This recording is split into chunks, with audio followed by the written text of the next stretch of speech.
So at my church, we've been in preparation for Easter and looking at the verses that led up to the crucifixion and resurrection of Jesus. So we're in John 16, and Jesus is giving his final words to his disciples before he goes to the cross.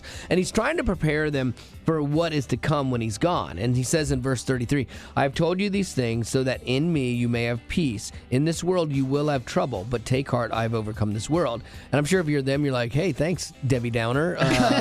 This isn't a lot of fun. But God doesn't want to frighten us, but rather enlighten us. I like the honesty of this verse. Tells us straight up, you're going to face problems, because I think there's a tendency to think, oh, when I get saved and I put all my faith in Jesus, all my problems go away. And that's not true. You just learn to handle them differently, you know. Your perspective changes. Absolutely. And so instead of looking at faith as a way around or out of trouble, instead it's a roadmap how to get through these problems. But it also offers hope. I mean, take heart, I've overcome the world. That means all the broken stuff in this world, whether it's created by ourselves, because we do that, or whether it's something that happens to us, Christ has already overcome this.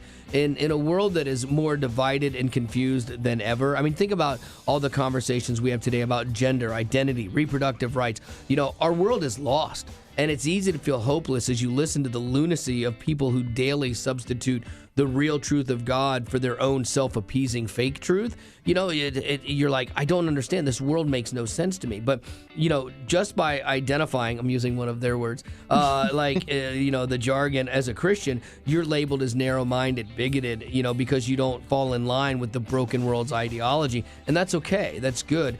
We're called to be set apart.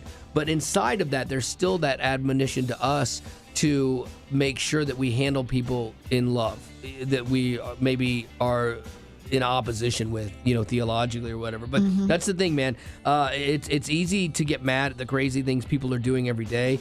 And trust me, I feel it. There's times my blood boils when I read some of the things that are coming out of our government or coming out of like people's mindset. Yeah, and just social media in general. And the garbage they make up, and that everyone then all of a sudden has to abide by because somebody made this thing up. No, I'm like, see, you can tell I'm getting worked up right now. You know, and we want so bad to fight back or defend our faith.